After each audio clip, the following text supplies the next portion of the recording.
Echoes Beneath Europa Part the 1. The Awakening of Cetus. In the year 2207, humanity's reach extended further than ever before, beyond Mars's crimson deserts and the asteroid belt's rocky expanse. The Jovian moon Europa, with its endless icy seas, became the next great hope. Beneath its frozen crust lay a dark, alien ocean, untouched by sunlight for billions of years. Scientists whispered of the possibility of life, a promise of discovery that stirred imaginations on Earth. To unravel Europa's secrets, a daring idea emerged: genetically enhance Earth's most intelligent marine species, dolphins. Cetaceans had long captured human fascination, their songs resonating with a mysterious depth. Through advanced genetic engineering, a team of biologists and neuroscientists enhanced their sentience and adapted their physiology for the icy oceans of Europa. These dolphins were named Cetus, Mira, and Solon, and their journey was to become legend. A new kind of intelligence. The dolphins were no longer bound by Earth's seas. Their sleek bodies, now adapted to survive Europa's sub-zero waters, shimmered with an organic bioluminescence that pierced through the moon's eternal night. Enhanced neural networks and AI interfaces allowed them to communicate with human scientists in perfect clarity, their thoughts rendered into speech with remarkable precision. From the depths of a specialized training facility on Earth, Mira, the most curious, asked, "If we find others, what will they look like?" Dr. Alara Kwan, the lead scientist, replied softly, "We don't know, Mira.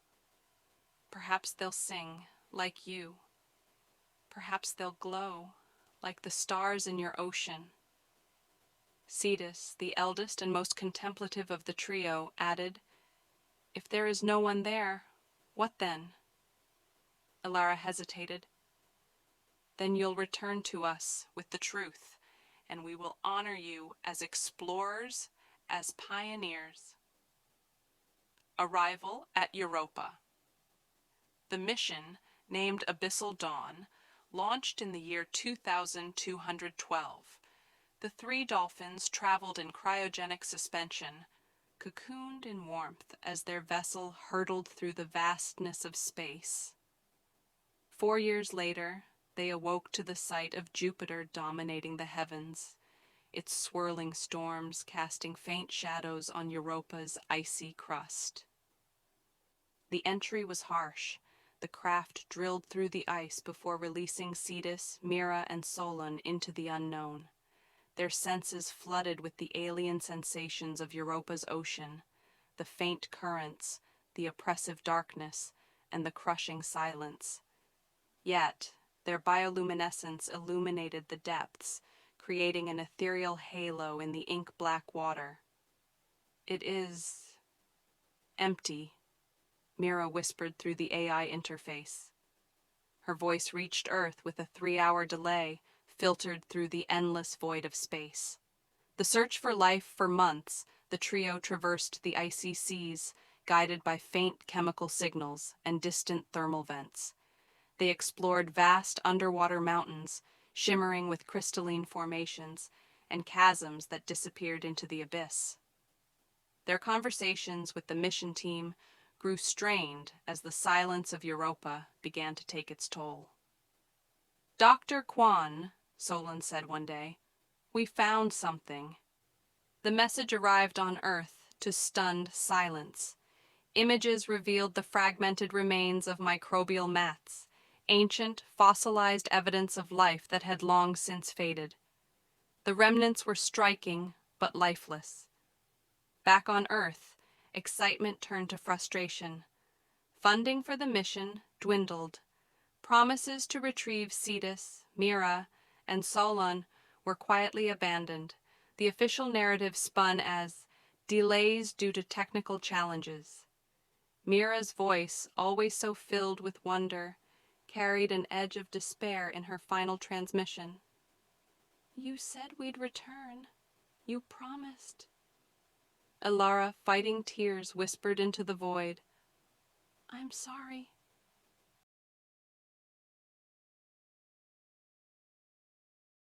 Echoes Beneath Europa, Part 2. The Solitude of the Abyss. The transmissions from Earth grew fewer and more perfunctory. At first, the dolphins received updates, warm messages from Dr. Kwan, assurances that plans for their return were being finalized. But over time, as funding and interest waned, the messages ceased entirely. For a time, Cetus, Mira, and Solon tried to distract themselves. The ocean of Europa was vast, and its wonders were not yet fully explored. They glided through towering hydrothermal vents that spewed warm, mineral-rich water into the icy abyss, lighting the darkness with their bioluminescent glow. They discovered crystalline formations that refracted their light into ghostly rainbows. But for all its beauty, the ocean was empty. No songs answered their calls. No creatures swam to greet them. The first winter. "How long will we be here?" Mira asked one day, her voice tinged with melancholy. Cetus replied with a calm steadiness that belied his own growing despair. "Perhaps it is not how long we are here that matters, but what we do with the time." Solon, ever the realist, added, "We were never meant to leave." They knew. They just didn't tell us. The weight of this truth settled between them. Yet, they continued their explorations, driven by the purpose for which they were created. If nothing else, they would leave a record of their findings, should anyone, or anything, come after them. Memories of Earth years past. The trio shared memories of Earth to keep the loneliness at bay. Mira spoke of the coral reefs she once swam through, vibrant with life and color. Cetus recounted the human scientists who had raised and trained them, their laughter and encouragement echoing in his mind. Solon, more bitter, shared fewer memories. "Earth was never ours," he said. "We were tools, nothing more." But even Solon found solace in the company of the others. They were alone, but they were together. Their songs echoed through the empty ocean, a testament to their existence. The 100th year. By the time a century had passed, their bodies showed no signs of age. The genetic modifications that had prepared them for this mission had also extended their lifespans far beyond natural limits. They moved more slowly now, conserving energy, but their minds remained sharp. Mira, once so full of wonder, grew increasingly withdrawn. "What if we forget Earth?" she asked one day. Cetus responded softly, "Earth forgets us first." Solon said nothing. He had stopped singing years ago. A silent pact. One day, without words, the trio made a silent agreement. They would continue as long as they could, together. When the time came, they would seek rest in the deepest part of Europa's ocean, where the crushing pressure would preserve them for eternity. Their songs, once vibrant and complex, faded into simple harmonies. The ocean became quieter with each passing year, their voices blending with the currents until it seemed the water itself was singing. Echoes Beneath Europa, Part 3, The Rediscovery. The year was 3412, and Earth was no longer the same. The civilizations that now called the planet home had risen from the ashes of collapse, their ancestors' technological marvels relegated to myths and fragmented records. Among their rediscovered achievements was the notion of space exploration, rekindling humanity's desire to search the stars. A robotic probe, Stellar Arc 17, was dispatched to the Jovian system. Its primary directive: assess Europa's ocean for signs of habitability. The humans who launched it knew nothing of the Abyssal Dawn mission. Those records had been lost long ago. Piercing the ice. The probe drilled through Europa's icy crust, much as its predecessors had centuries before. As its sensors detected the alien ocean, a surge of data was transmitted back to Earth. Temperature readings, salinity, chemical composition. But then the probe's cameras and sonar systems detected something unexpected. The remnants. The images arrived on Earth, delayed by the vast distance. A cavernous underwater trench came into view, its walls glistening with strange crystalline formations. Resting at its floor were three shapes, larger than any life form the probe had anticipated. The dolphins' bodies, preserved by Europa's cold and crushing pressure, glowed faintly with the remnants of their bioluminescent adaptations.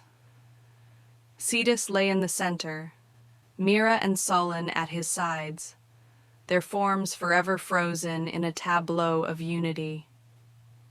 The probe's AI, programmed to identify life, flagged the discovery with a startling conclusion. Evidence of multicellular organisms in Europa's ocean. Possible indigenous life. The scientists on Earth erupted in excitement. The phrase, "Europa harbors life," spread like wildfire through their networks.